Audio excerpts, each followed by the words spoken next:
Friends, आप लोगों का स्वागत है इस YouTube चैनल पर। आज मैं आप लोगों को बताने वाला हूं कि आप अपने B2B इनवॉइस को मिसमैच होने से कैसे रोक सकते हैं, वो भी हमारे एक टूल की मदद से जिसका नाम है ई इनवॉइस हेल्पर। इस टूल की मदद से आपके टैली डेटा के B2B इनवॉइस जो कि ई इनवॉइस बन चुके हैं, उन वाउचर्स को कोई भी यूज़र छेड़ नहीं सकता। और भी बहुत कुछ है इस प्रोडक्ट में, तो आइए भी इस वीडियो को लास्ट तक देखिएगा। तो सबसे पहले आपको दिखा देते हैं कि इस जो टैली का जो डेटा अवेलेबल है, इस डेटा में कितने ई इनवॉइस बन चुके हैं। तो फटाक से हम ई इनवॉइस के रिपोर्ट में आ जाते हैं और आपको दिखा देते हैं कि कितना ई इनवॉइस बन चुका है। तो जैसा कि आप देख सकते हैं यहाँ पर IRN generated from E invoice system. अगर ये आप इनवॉइस को छेड़ देते हैं, इसमें कुछ चेंज कर देते हैं, तो ये इनवॉइस मिसमैच में चला जाता है। ताकि और फिर आप जब महीने के लास्ट में GSTR1 फाइल करते हैं तो फिगर मैच नहीं हो पाता। तो इस चीज़ से बचने के लिए ये टूल बनाया गया है। तो अभी क्या है, मैं ये एडमिन आईडी से कर रहा हूँ। अभी मैं आपको यूज़र आईडी खोल के यूज़र आईडी से उसको छेड़ के बताता हूँ। मेरे यूज़र का नाम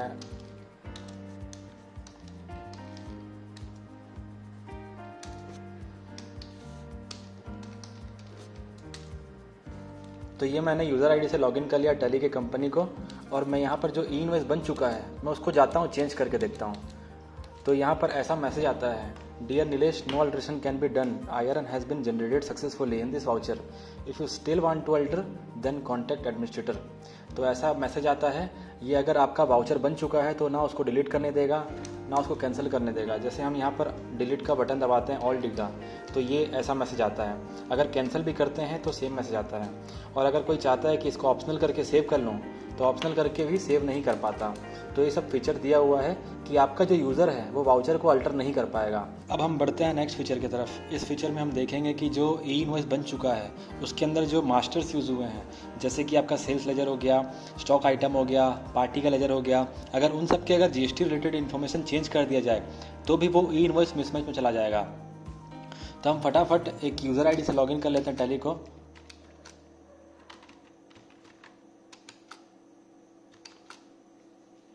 जी हाँ, अब हम लॉगिन कर चुके हैं। मैं फटाक से ई इनवॉइस रिपोर्ट ओपन कर लेता हूँ।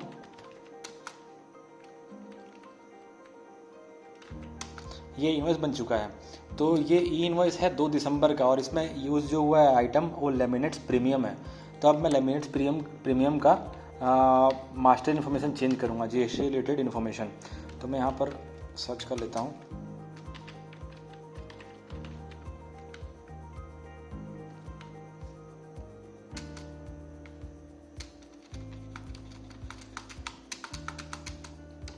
देखिए, GST एप्लीकेबल को नॉट एप्लीकेबल भी नहीं कर सकते हम।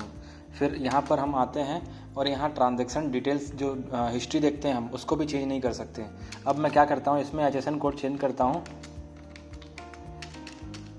और इसमें 28% कर देता हूँ। अब ये लास्ट में डेट पूछता है, तो मैं यहाँ डालता हूँ कि 2 दिसंबर। तो ये बोलेगा, dear Nilesh, no alteration, date of last bill 2 December, contact administrator. मतलब ये इनवॉइस जो इसका एक ऑलरेडी इनवॉइस बन चुका है तो हमें ये अल्टर नहीं करने दे रहा है। इसी प्रकार से आप मास्टर का भी चेंज कर सकते हैं। अगर मास्टर का चेंज करने जाएंगे तो मास्टर में भी आपको यही इन्फॉर्मेशन बताएगा। और आप पार्टी का GST नंबर चेंज करना चाहते हैं तो वो भी नहीं हो पाएगा। तो ये फीचर ही बताइएगा आपको कमेंट सेक्शन में कि कैसा लगा। अभी तीसरा फीचर मैं आपको ये बता देता हूँ कि इस टूल की मदद से आप अपने जो लेजर्स अवेलेबल हैं उनके पैन नंबर भी अपडेट्स कर सकते हैं। जैसा कि आप लोग जानते हैं कि GST नंबर में पैन नंबर अवेलेबल रहता है, तो एक ही मतलब क्लिक में आप सभी पार्टियों के पैन नंबर को अपडेट कर सकते हैं। ये हमारा एक मेन्यू दिया हुआ है ई इनवॉइस हेल्पर। यहाँ पर आते हैं आप, तो यहाँ पर दिया हुआ अपडेट लेजर पैन। यहाँ पर आप लेते हैं ग्रुप, जैसे ऑल आइटम्स आ रहा है, हम सन्डे क्रेडिटर्स दोनों का एक साथ ले लेते हैं।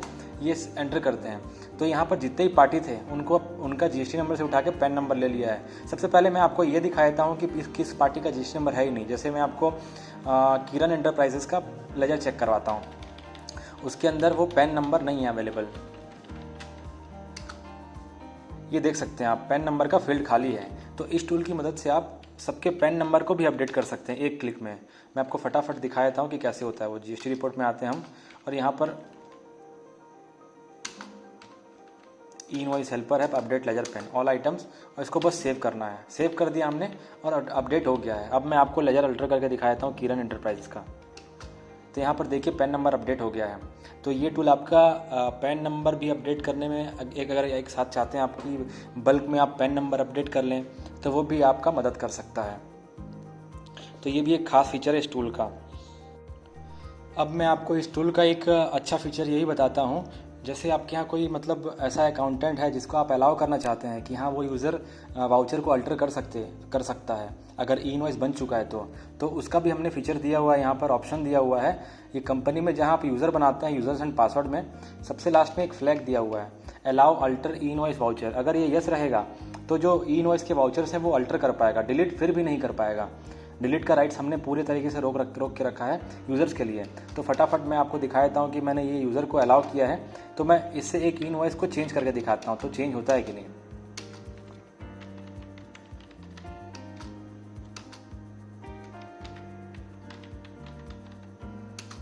ये हम ई इनवॉइस रिपोर्ट पे आ चुके हैं और ये जो ई इनवॉइस बन चुका है हम इसको चेंज करते हैं। तो आप जैसा कि देख सकते हैं यहाँ पर मैं कुछ भी चेंज कर सकता हूँ और यूज़र जो अभी लॉगिन किया है वो कंपनी का यूज़र है, एडमिन नहीं है। तो आप अगर अलाउ करना चाहते हैं किसी यूज़र को तो अलाउ कर सकते हैं, फिर वो उसके मास्टर्स को वो ट्रांजैक्शन को चेंज कर सकता है। आप इस ट्रांजैक्शन को कैंसिल कर सकते हैं ऑल टैक्स दबा के। यूज़र जो है वो कैंसिल कर सकता है ऑल टैक्स से, लेकिन डिलीट नहीं कर सकता। डिलीट का की हमने पूरे तरीके से रोक के रखा है यूज़र के लिए।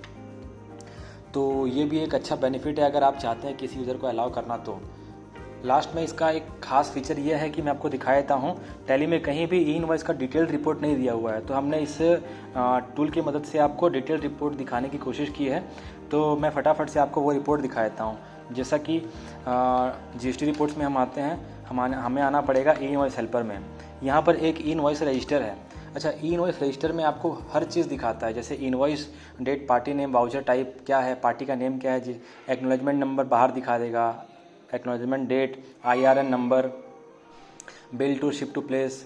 अब ये चीज़ दिखाता है कि जो ये बिल जब बना है मतलब ये बिल कितना तारीख का बना है। जैसे 2 तारीख का बिल बना है, लेकिन जो डिफरेंस है उसमें 8 दिन का, मतलब 2 तारीख का बिल है और मैंने 8 दिन पहले बनाया है इस बिल को, 8 दिन बाद में बनाया है इस बिल को। तो यहाँ पर ये भी दिखाता है कि 2 तारीख का बिल तो है, लेकिन आपने 8 दिन बाद में बनाया है। जैसे यहाँ पर आपको दिखता होगा एक्नॉलेजमेंट डेट 10 तारीख का है, तो 8 दिन बाद का है। तो ये भी एक रिपोर्ट है। तो कैसा लगा आपको ये टूल, आप कमेंट सेक्शन में बताइए। और अगर आपको ये परचेज़ करना है या कोई इंक्वायरी करना है, डिस्क्रिप्शन में हमारा नंबर दिया हुआ है, आप उस नंबर पे कांटेक्ट कर सकते हैं। फिलहाल के लिए इस वीडियो में बस इतना ही। मिलते हैं नेक्स्ट वीडियो में, तब तक के लिए जय हिंद।